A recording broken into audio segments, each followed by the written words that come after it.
Let's start our today topic. तो हम पढ़ रहे थे डिफरेंट क्राइटेरियाज जो रिलेट करते हैं वीट क्वालिटी के या वीट ग्रेडिंग के। तो उसमें हमने जो बोटेनिकल क्राइटेरिया वो पढ़ लिया था, और जो फिजिकल क्राइटेरिया वो पढ़ लिया है। तो जो थर्ड जो है हमारा जो केमिकल क्राइटेरिया वो हम पढ़ रहे हैं कि हम किस तरह यानी कि ये जो नेक्स्ट है हमारा जो ग्लूटन जो प्रोटीन कंटेंट प्रेजेंट होता है विद इन द वीट, तो उसे हम कैसे मेजर करते हैं। तो मेथड्स फॉर डिटरमिंग ग्लूटन क्वालिटी। तो जो ग्लूटन की क्वालिटी है उसे हम चार तरीकों से we can measure the gluten quality with four methods. So these are the four instruments which are used to determine the quality of the gluten.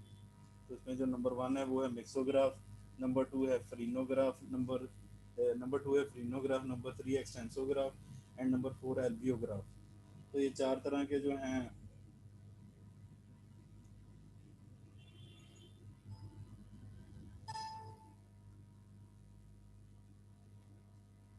these are the four methods: mixograph, phrenograph, extensograph, alveograph, and we will discuss one by one. uh, जो importance है वो mixograph की क्या है, it quickly analyse the small quantities of flour for dough gluten strength. तो यानी जब dough वगैरह बनती है तो उसमें जो ग्लूटन स्ट्रेंथ है वो कितनी है, तो ये मिक्सोग्राफ जो है वो एनालाइज करता है। जो इनकी यानी आपस में प्रॉपर्टीज हैं वो थोड़ी वो मिलती जुलती हैं। तो जो मिक्सोग्राफ का जो नंबर वन जो है पैराम क्वालिटी क्या है, it quickly analyse small quantities of flour for dough gluten strength. तो जब ये डो बन जाती है तो उसमें जो ग्लूटन की स्ट्रेंथ होती है उसे मेजर करने के लिए हम मिक्सोग्राफ यूज करते हैं। नेक्स्ट है wheat breeder use results to screen early generation lines for dough gluten strength. तो जो ब्रीडर वगैरह होते हैं तो वो मसलन सोइंग से पहले ही यानी कि जो वीट यानी वो सो करना चाहते हैं तो उनका वो ये मिक्सोग्राफ के थ्रू एनालिसिस करवा लेते हैं कि उनसे फिर इन्हें पता लग जाता है कि जो ग्लूटन की क्वालिटी या क्वांटिटी है वो कितनी है। तो ये फॉर डो ग्लूटन स्ट्रेंथ के लिए ये भी ये मेजरमेंट करते हैं। नेक्स्ट है the flour water absorption often serve as bake absorption in bread baking test. तो जो ब्रेड बेकिंग टेस्ट होते हैं उसमें जो मसलन जो वाटर होल्डिंग कैपेसिटी होती है फ्लोर की, उसे कहते हैं flour water absorption often serve as bake absorption. तो जितना यानी कि जितना यानी कि विद होल्डिंग जो कैपेसिटी है फ्लोर की ज़्यादा होगी तो उतनी हमारी जो प्रोडक्ट्स हैं वो अच्छी बनेगी बेकिंग क्वालिटी। नेक्स्ट है व्हाट इज द फ्रीनोग्राफ। तो it is used to estimate the amount of water required to make a dough. तो जो यानी कि डो के लिए हमें पानी रिक्वायर्ड है वो कितना चाहिए, तो ये फ्रीनोग्राफ वो डिटरमिन करता है the amount of water required to make a dough.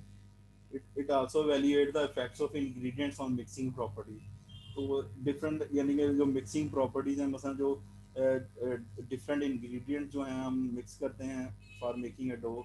तो उसमें यानी कि फर्स्ट ऑफ ऑल तो यानी कि जो जो मेन क्वांटिटी होती है वो वाटर और जो मैदा होता है फ्लोर। तो इसके अलावा भी और भी क्वांटिटीज़ हैं। तो ये आसान हो जाए इंशाल्लाह।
तो डिफरेंट टाइप के जो हैं इंग्रेडिएंट जो हैं वो यानी कि मिक्सअप किए जाते हैं। लाइक जो फ्लोर है वो वाटर है, इसके अलावा सॉल्ट होती है, शुगर, यीस्ट। तो सबको जो यानी मिक्स करके जो मिक्सिंग प्रॉपर्टी है उसकी जो इफेक्ट है वो वैल्यूएट करता है फ्रीनोग्राफ।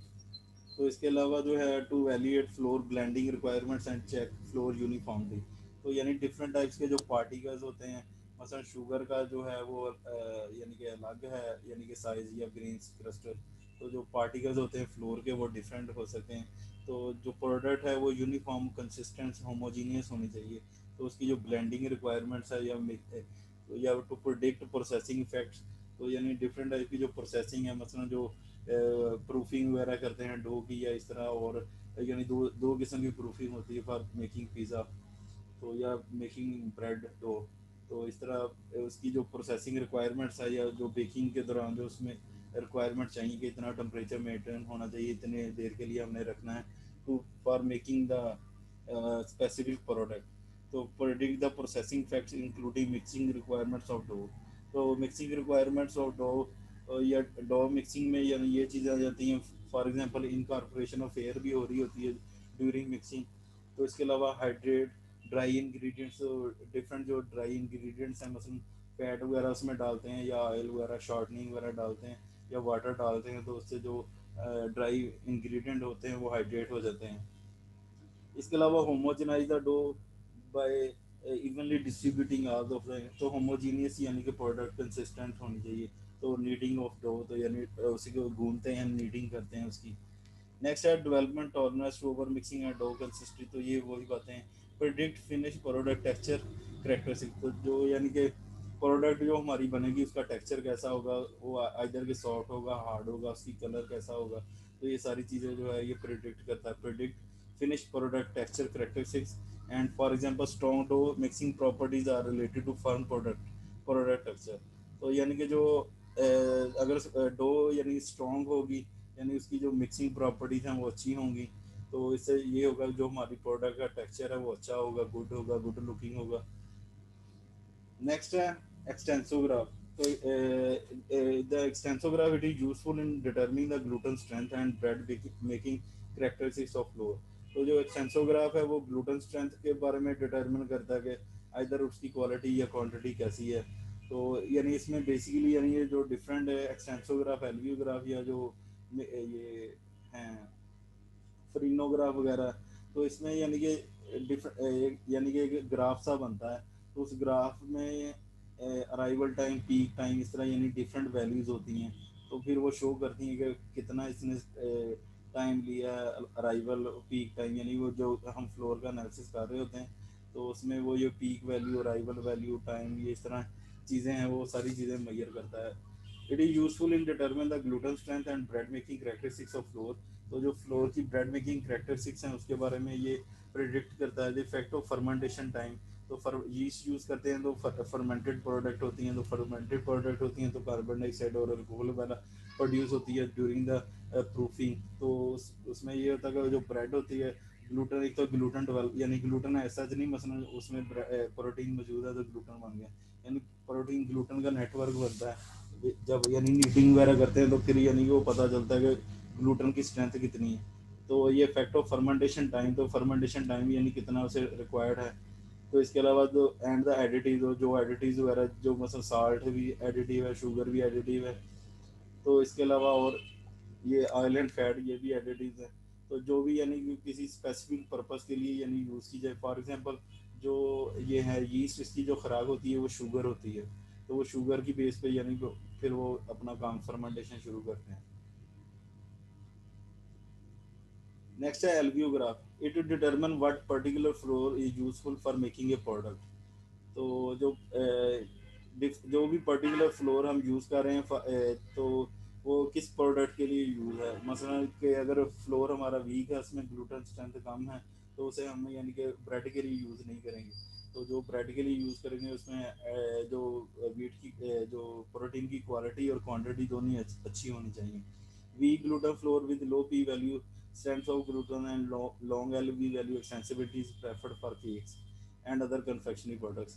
तो जो वीक ग्लूटेन फ्लोर होता है विद लो पी वैल्यू, यानी पी वैल्यू से मुराद क्या है, strength of the gluten and long L value extensibility, यानी उसकी जो जब उसे स्ट्रेच करेंगे तो एक्सटेंसिबिलिटी कितनी है, यानी कि कब टूटता है स्ट्रेच करने से। तो is preferred for cakes and other confectionery products. जबकि जो strong gluten floor will have P value मोर, तो जिसमें पी वैल्यू यानी जो स्ट्रेंथ ऑफ ग्लूटन है वो ज़्यादा है, तो उसे हम प्रेफर करेंगे फॉर मेकिंग ब्रेड्स। नेक्स्ट है एश कंटेंट। एश कंटेंट आप लोगों को पता है, एश कंटेंट जो होता है इनऑर्गेनिक मटेरियल प्रेजेंट होता है with in the food sample. तो इसमें यानी कि सबसे पहले सैंपल की चैनिंग की जाती है, फिर उसे मफल फर्नेस में 525 डिग्री सेल्सियस पर रख देते हैं, तो वो राख में चेंज हो जाता है। तो फिर जो यानी एक फार्मूला होता है उसकी वजह से हम एश कंटेंट डिटरमिन कर लेते हैं। तो इसके लिए जो है यानी जो मफल फर्नेस यूज़ किया जाता है उसका टेम्परेचर 525 डिग्री सेल्सियस होता है। तो ये डिपेंड करता है कि कौन सा सैंपल किस तरह है। और चेयरिंग इसलिए हम करते हैं ताकि जो ये फैसिलिटेट करे ऐश का जो प्रोसेस है, और जो ऑर्गेनिक मैटर मौजूद है वो यानी जल जाए। ऐश कंटेंट होता है it indicate the mineral contents in the wheat grain. तो जो व्हीट ग्रेन है उसका यानी कि ऐश का कंटेंट यानी कि बताता है कि इसमें जो मिनरल कंटेंट है वो कितने। Mineral content calcium, sodium, potassium वगैरह, फेरस वगैरह हो सकते हैं। मोस्टली अल्कली एंड अल्कलाइन में अर्थ मेटल जो होते हैं वो और इसके अलावा जो डिफरेंट जो फेरक, क्रोमियम, इस तरह यानी डिफरेंट जो एलिमेंट्स वगैरह हैं, मिनरल एलिमेंट्स, वो हम मेजर करते हैं। Have indirect relationship with floor yield. तो यानी एश कंटेंट का जो इनडायरेक्ट रिलेशनशिप होता है वो फ्लोर यील्ड के साथ होता है। Higher the ash content lower will the flour yield. तो अगर यानी कि किसी ग्रेन या जो हमारे पास गंदम का सैंपल है, अगर उसमें एश कंटेंट ज़्यादा होगा तो जो हमारी फ्लोर यील्ड होगी वो डेफिनेटली कम होगी। तो एश कंटेंट डिटरमिन मिलिंग क्वालिटी। तो जो एश कंटेंट है ये मिलिंग क्वालिटी को भी डिटरमिन करता है। तो इसका जो criteria, it should not be more than 0.3% in wheat. तो जो मिनरल एश कंटेंट है वो 0.3% इन से कम नहीं होने चाहिए इन wheat. If we separate bran from flour, we are removing actually the minerals, and flour is of an inferior quality. तो ये आप लोगों को स्टार्ट से मैं यानी कि कहता था कि जो यानी कि फ्लोर हम वाइट कलर का जो मार्केट से परचेज करते हैं वो इन्फीरियर क्वालिटी का होता है, जो कि उसमें ब्रांड वगैरह या डिफरेंट जो अदर प्रोपोर्शन हैं वो निकाल लिए जाते हैं। तो इससे ये होता है कि जो मिनरल कंटेंट है वो रिमूव हो जाते हैं, और वाइट फ्लोर जो है वो इन्फीरियर क्वालिटी का होता है। जबकि जो हम खुद पसवाते हैं तो वो ब्राउन कलर का आटा होता है, तो उसमें जो ब्रांड पोर्शन, जैम पोर्शन वगैरह सारी चीज़ें इंक्लूडेड होती हैं, तो वो हाई रिच इन मिनरल्स और वाइटामिन होता है, तो वो सुपीरियर क्वालिटी का फ्लोर होता है जो कि हम घरों में यूज़ करते हैं।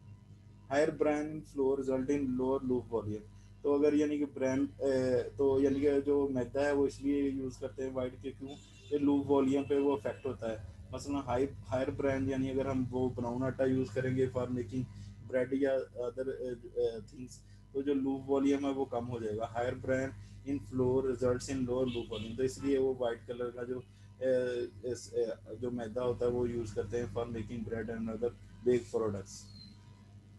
Brand edges rupture the bread cells. तो जो अगर ब्रांड पोर्शन ज़्यादा होगा तो जो ब्रेड सेल्स के एजिज होते हैं, जो साइडें होती हैं, तो वो रप्चर हो जाएगी। तो यानी जब ब्रेड हमारी बन जाएगी तो उसे हम जब काटेंगे तो फिर वो उसकी जो साइड वॉल्स होती हैं वो रप्चर हो जाएंगी। Ash content depends upon the grain size and shape. More ash content if small grain and shrivel grain. तो अगर ग्रेन स्मॉल होंगे और श्रिवल्ड होंगे, यानी अगर छोटे ग्रेन्स होंगे और जो श्रीवल्ड ग्रेन्स, पिचके हुए ग्रेन्स होंगे, तो यानी कि फिर ये होगा कि एश कंटेंट उसमें ज़्यादा होगा। तो ये ash content it depends upon the grain size and shape. But if higher ash content affects bread whiteness. तो जो अगर एश कंटेंट ज़्यादा होगा तो ब्रेड वाइटनेस को अफेक्ट करेगा। मसलन जो ब्राउन कलर का आटा होगा तो उससे ब्रेड भी फिर ब्राउन सी बनेगी। तो अगर जो उसमें अगर एश कंटेंट कम होगा तो ब्रेड ज़्यादा वाइट होगी। तो but if higher ash content nutritionally superior products. तो अगर यानी कि हायर एश कंटेंट होगा तो फिर डेफिनेटली जो प्रोडक्ट बनेगी वो सुपीरियर होगी, क्योंकि उसमें जो मिनरल कंटेंट है वो ज़्यादा होंगे या वाइटामिन कंटेंट। नेक्स्ट है फ्रूट फाइबर। तो any plant material which can not be digested by enzyme present in human body is called dietary fibre. तो यानी ये भी एक शुगर की टाइप है। आप लोगों को पता है कि शुगर तीन चार चार किस्म की होती है, जो यानी कि जो कार्बोहाइड्रेट्स हम लेते हैं। फॉर एग्जांपल जो नंबर वन है वो है मोनोसेक्राइड, जो कि यानी कि ग्लूकोज या फ्रुक्टोज वगैरह होते हैं। जो नंबर टू डाइसेक्राइड होते हैं, वो यानी दो मोनोमर से मिलकर बने होते हैं। तो जो फॉर एग्जांपल सुक्रोज है तो वो ग्लूकोज और फ्रक्टोज से मिलकर बना होता है। तो इसके अलावा जो ओलिगोसेक्राइड्स होते हैं वो 3 से 8 जो है मोनोमर से मिलके जो ओलिगोसेक्राइड बनते हैं। तो ये ओलिगोसेक्राइड एक्चुअली जो बायोफिडियम बैक्टीरियम होते हैं जिन्हें हम प्रोबायोटिक्स कहते हैं, तो जो यानी कि ह्यूमन इंटेस्टाइन में मौजूद होते हैं और एड इन डाइजेशन और डिफरेंट प्रोटीन का मेटाबॉलिज्म और जो हमारी डिफरेंट जो इंजाइम्स वगैरह या जो मिनरल वगैरह अब्जॉर्ब हो रहे हैं उसमें बूस्ट करते हैं। तो इसके अलावा जो चौथी क्लास है या फोर्थ क्लास जो है कार्बोहाइड्रेट्स की वो है पॉलीसेक्राइड्स। तो ये क्रूड फाइबर एक्चुअली पॉलीसेक्राइड्स होते हैं, यानी कि जो ह्यूमन हैं वो इन्हें डाइजेस्ट नहीं कर सकते, तो क्योंकि उनमें ये एंजाइम जो पॉलीसेक्राइड्स को डाइजेस्ट करता वो नहीं होता। तो उससे फिर ये होता है कि ये ऐसा चीज यानी कि बॉडी के इंटेस्टाइन के थ्रू गुजर जाते हैं। But if we take the dietary fibre, rich dietary fibre fruits and vegetables, तो उससे ये होता है कि जो ये मसलन हमारा कोलेस्ट्रॉल लेवल अगर बड़ा होता है तो ये उसे एक्सेस जो कोलेस्ट्रॉल है with in the blood stream तो उन्हें वो ऑब्जॉर्व कर लेते हैं ये क्रूड फाइबर। और इसके अलावा ये बल्क इन फीसिस और स्टाइटी फील करते हैं फॉर एग्जांपल, यानी कि जो ये क्रूड फाइबर है क्योंकि ये डाइजेस्टेबल नहीं होते हैं ह्यूमन बॉडी में, तो इसकी जो कैलोरीज हैं वो ज़ीरो हैं। तो कैलोरीज ज़ीरो हैं पर ये जब हमें स्टाइटी फील होता है यानी कि हमारा पेट, यानी जब हम सैलड वगैरह खाते हैं तो हमारा पेट भर जाता है। तो पेट जब भरा होता है तो हम यानी ज़ीरो कैलोरीज के थ्रू हमारा पेट भरा हुआ है, तो हमारा जो मेटाबॉलिज्म है उसके लिए अच्छा है क्योंकि हम ज़्यादा जो कैलोरीज ले रहे हैं वो कट अप हो जाएंगी और जो ह्यूमन बॉडी में स्टोर हैं वो कंज्यूम होगी एज एटीपी। तो any plant material which cannot be digested by enzyme present in human body is called dietary fiber. Crude fibre, dietary fibre और क्रूड फाइबर ये होता है कि डाइटरी फाइबर यानी एग्जैक्ट जो फाइबर होता है वो होता है, और जो क्रूड फाइबर होता है यानी कि वो प्योर फॉर्म में नहीं होता, इसलिए इसे क्रूड कहते हैं। Crude fibre in wheat ranges from 2 to 3%। तो जो क्रूड फाइबर की रेंज है वो जो वीट में वो 2 से 3% तक होती है। Higher bran content higher will be the crude fibre. तो जितना यानी कि ब्रांड पोर्शन ज़्यादा होगा आटे में या फ्लोर में तो उतना ही हमारा क्रूड फाइबर भी ज़्यादा होगा और ऐश कंटेंट भी ज़्यादा होगा। Similarly shrivelled grains have higher crude fibre content. तो जैसे कि श्रीवल्ड ग्रेन्स में ऐश कंटेंट ज़्यादा है तो इसी तरह यानी कि श्रीवल्ड ग्रेन में जो है क्रूड फाइबर ज़्यादा है। नेक्स्ट है ग्रेडिंग प्रैक्टिसेस इन पाकिस्तान।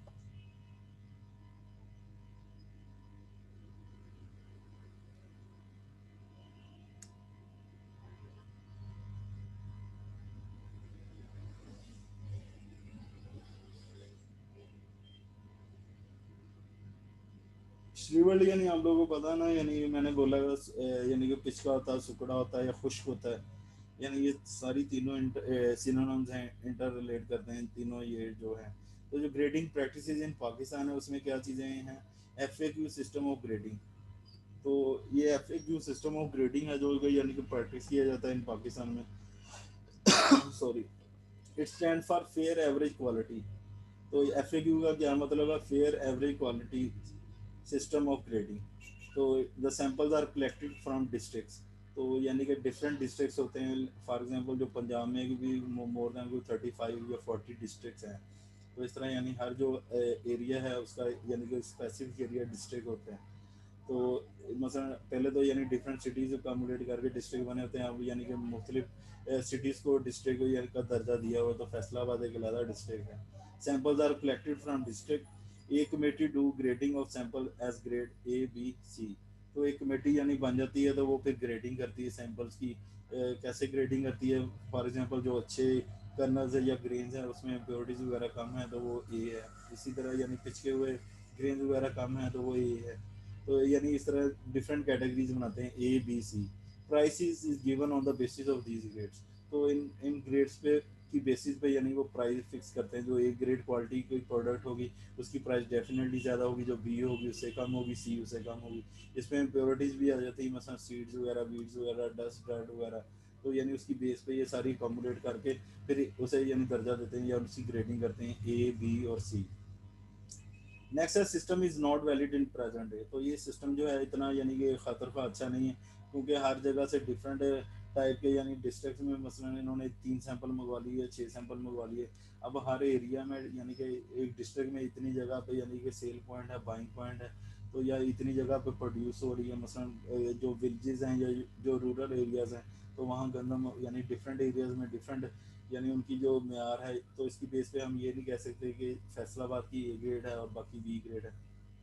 नेक्स्ट है डिसएडवांटेजेस ऑफ एफ ए गुडो। तो फेयर एवरेज क्वालिटी के जो डिसएडवांटेजेस हैं वो क्या है? No there are so many wheat varieties that they can not be evaluated on the basis of F A Q system. तो यानी कि मैंने आप लोगों को बताया कि मसलन एक गांव में अब 10-20 लोग जो यानी फसल या वीट उगा रहे हैं, तो हर एक का जो क्वालिटी का क्राइटेरिया होगा वो डिफरेंट होगा। किसी में प्योरिटी ज़्यादा होगी, किसी में कम होगी, किसी का मॉइस्चर कम होगा, किसी में मॉइस्चर ज़्यादा होगा, किसी का कलर या जो ग्रेन का साइज़ है वो डिफरेंट होगा, किसी का छोटा होगा, किसी का बड़ा।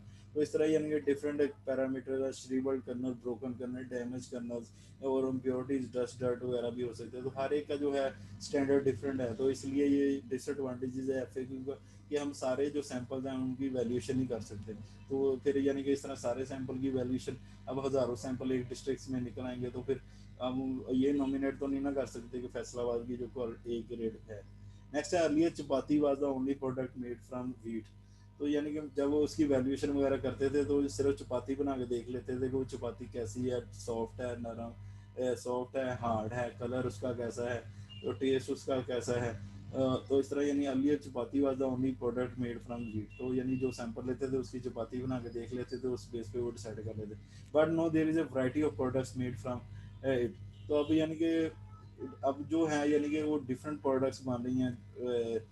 फॉर एग्जांपल जो बेक आइटम्स हैं वो इतनी ज़्यादा होती हैं। मसलन उन्होंने जो आउटलेट्स बने होते हैं जो डिफरेंट मार्ट्स में या जो हाई बेकर्स वगैरह होते हैं, तो उसमें यानी कि इतनी हंड्रेड्स ऑफ प्रोडक्ट्स हैं। तो केक्स बिस्कुट्स की इतनी वैराइटीज़ हैं, बाकर खानियों की इतनी हैं। इसके अलावा और ये केक्स वगैरह, फ्रूट केक्स वगैरह हैं, पिज़्ज़ा हैं, वो पैटीज़ और सैंडविचेज़ और इतनी यानी डिफरेंट वैराइटीज़ हैं। Ali, so but now there is a variety of products made from it, therefore a valuation of grade for each type of product is difficult. तो अब ये यानी कि इतनी प्रोडक्ट्स बन रही हैं, तो फिर हर एक की वैल्यूएशन, फिर इतनी वैरायटियों की वैल्यूएशन, फिर ये काफ़ी डिफिकल्ट टास्क है। No harvesting and threshing method have also been change. तो यानी कि पहले हार्वेस्टिंग होती थी, यानी मैनुअली हार्वेस्टिंग करते थे, और थ्रेशर मशीनें वगैरह भी नहीं होती थी, तो मैनुअली सारे काम होते थे। तो अब यानी कि टेक्निक्स इम्प्रूव हो गई हैं, हार्वेस्टिंग और थ्रेशिंग वगैरह की, यानी एक ही मशीन है वो जस्ट हार्वेस्ट भी कर रही है और साथ साथ वो थ्रेशिंग भी करके, या हार्वेस्टिंग अलग से कर रही है और थ्रेशिंग अलग से हो रही है। तो इस तरह यानी कि मेथड जो है हार्वेस्टिंग और थ्रेशिंग के वो चेंज हो गए हैं। No standard procedure in this system. तो इस जो ये सिस्टम है इसमें कोई स्टैंडर्ड प्रोसीजर नहीं है जो फॉलो किया जा रहा है। The committee which implements FAQ system is revised every year, therefore there is no uniformity in its function. तो जो कमेटी बनाई जाती है जो फेयर एवरेज क्वालिटी सिस्टम को मॉनिटर करती है, वो हर साल चेंज होती है। तो इस तरह यानी कि जो स्ट्रक्चर है या जो कमेटी की परफॉर्मेंस है वो कंसिस्टेंट नहीं है, यूनिफॉर्मिटी नहीं है, क्योंकि हर साल जो है वो बंदे चेंज हो जाते हैं। तो फिर यानी कि हर कोई अपने तरीके से जो वैल्यूएशन करता है, तो इसलिए ये निज़ाम ठीक नहीं है। तो नेक्स्ट जो है ये grading system followed by presently. तो जो ग्रेडिंग सिस्टम है वो जो इस टाइम राइजोल अमल है वो दो हैं। There are two agency which do present purchase. तो नंबर 1 है पास्को और नंबर 2 है प्रोविंशियल गवर्नमेंट एजेंसी। तो ये दो लोग हैं जो यानी कि गंदम वगैरह खरीदते भी हैं और गंदम वगैरह स्टोर वगैरह भी करते हैं।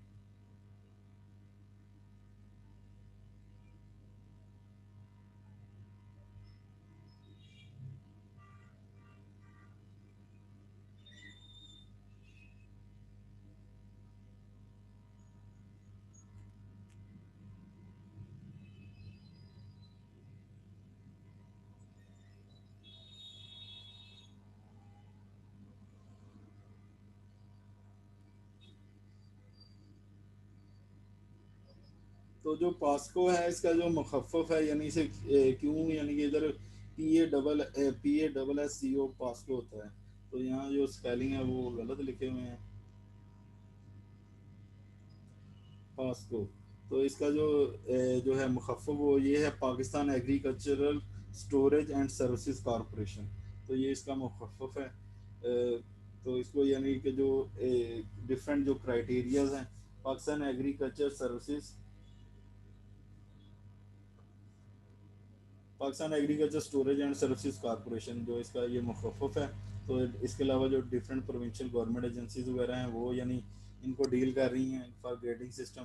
तो इसमें जो है ये डिफरेंट जो है क्राइटेरियाज हैं, tolerance limits for different impurities. Dust dirt के लिए इतना ही होनी चाहिए, अगर मसलन टॉलरेंस लिमिट 0.5% है तो वो जो गंदम परचेज कर रहे हैं वो एक्सेप्टेबल है। तो अगर 1% हो जाएगी वो डस्ट डर्ट वगैरह, तो वो रिजेक्टेड है। तो इसी तरह डिफरेंट जो ग्रेन्स हैं वो भी यानी वीट में शामिल हो सकते हैं। तो उसकी जो मसलन बार्ले के ग्रेन या ओट के ग्रेन सिमिलर थोड़े बहुत डिफरेंट साइजिंग शेप या कलर में होते हैं, तो उसकी जो टॉलरेंस लिमिट है वो 3% है, जो रिजेक्शन लिमिट है 5% है। इसके अलावा जो डैमेज और श्रीवल्ड ग्रेन्स हैं तो उसकी जो टॉलरेंस लिमिट है वो 3% है, वो 5% रिजेक्शन लिमिट है। यानी 3% तक अगर यानी कि टोटल गंदम में अगर 3% है डैमेज या स्टीबल कर्नल्स या ग्रेन्स तो वो एक्सेप्टेबल हैं। अगर वो 5% होंगे तो वो नॉन एक्सेप्टेबल या रिजेक्शन लिमिट है। इस तरह वीवल डैमेज ग्रेन्स हैं तो जो मसलन वीवल मसलन जो है ये टॉलरेंस लिमिट जो फ्रेश अप्रैल अगस्त में होती है वो 1.5% है, जो रिजेक्शन लिमिट है वो 3% है। तो ये यानी फिर ये महीनों के हिसाब से जो है ग्रीन डैमेज जो यानी इंसेक्ट पेस्ट की वजह से हो रहे हैं, तो उनकी रिजेक्शन लिमिट या एक्सेप्टेंस लिमिट ये है। फिर जो सितंबर और अक्टूबर में है वो टॉलरेंस लिमिट 0.5% है और रिजेक्शन लिमिट 1% है। फिर नवंबर और दिसंबर में टॉलरेंस लिमिट 1% है, रिजेक्शन लिमिट 2% है। नेक्स्ट है मॉइस्चर कंटेंट। जो मॉइस्चर कंटेंट है वो टॉलरेंस लिमिट जो है वो 10% है, तो जो रिजेक्शन लिमिट है वो 11% है। If moisture content if moisture content or more, there will be the attack of fungus which will produce aflatoxin। तो ये aflatoxin जो है ये डिजीज का नाम है।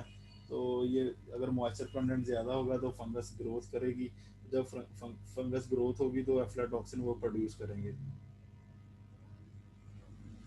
तो एफ्लाटॉक्सिन प्रोडक्शन इज मोर, अगर यानी कि जो है हमारे मॉइस्चर कंटेंट उसमें वीट में ज़्यादा होगा तो उसमें डेफिनेटली 15 से 16% होगा।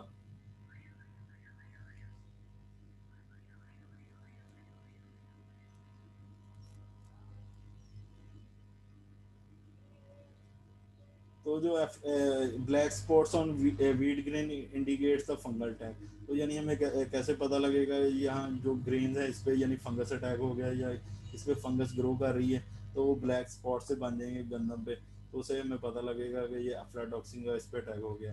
तो एफ्लाटॉक्सिन वैसे यानी कि क्या है, harmful substance made by certain types of mold. तो इसमें aspergillus फ्लेवर्स भी फ्लेवर्स आ जाता है और aspergillus parasitics आ जाता है, that is often found on poorly stored grain and nuts। तो जो इसका यानी जो मेन डैमेज जो ह्यूमन बॉडी को करता है एफ्लाटॉक्सिन, वो ये करता है कि लीवर का कैंसर हो जाता है। तो a harmful substance made by certain types of mold. तो यानी डिफरेंट टाइप्स के जो मोल्ड हैं वो एफ्लाटॉक्सिन प्रोड्यूस कर सकते हैं। उसमें कौन कौन से हैं, अस्परजिलस फ्लेवस है और अस्परजिलस पैरास्टिक्स है। तो that is often found on poorly stored grain. तो यानी अगर स्टोरेज उसकी प्रॉपरली नहीं ग्रेन्स की हुई होगी तो मॉइस्चर लेवल बढ़ जाएगा जो स्टोर ग्रेन्स हैं, तो उस पर वो फंगस ग्रो कर जाएंगी। यानी अगर 15 to 16% मॉइस्चर हो जाएगा या उससे बढ़ जाएगा तो उस पर डेफिनेटली जो है फंगस अटैक करेगी और वो अफ्लाटॉक्सिन प्रोड्यूस करेंगे। अफ्लाटॉक्सिन जो होते हैं वो ह्यूमन में लीवर कैंसर कॉज करते हैं।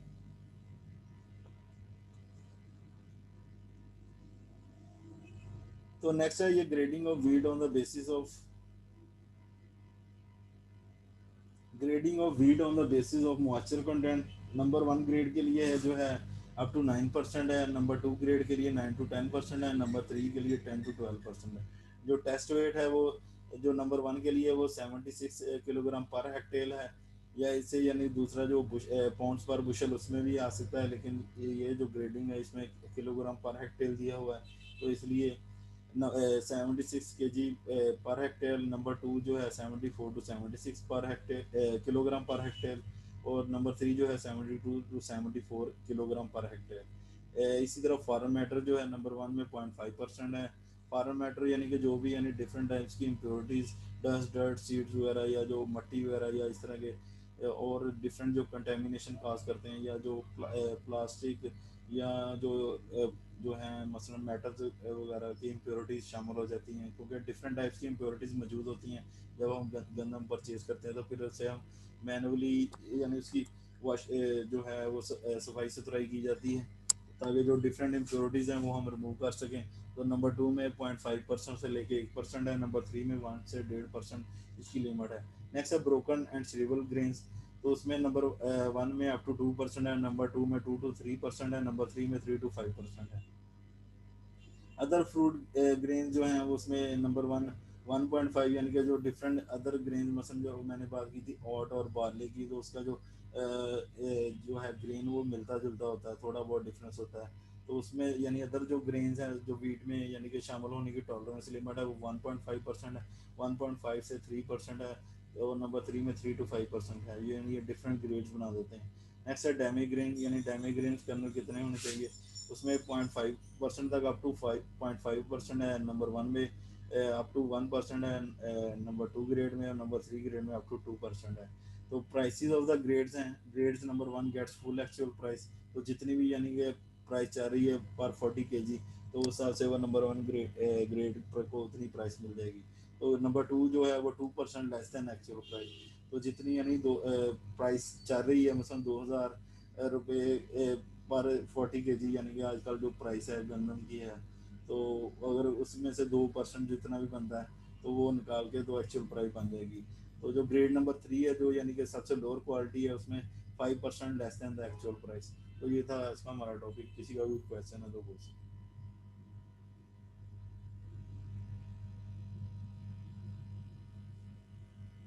किसी बच्चे का कोई क्वेश्चन है तो पूछ सकते हैं।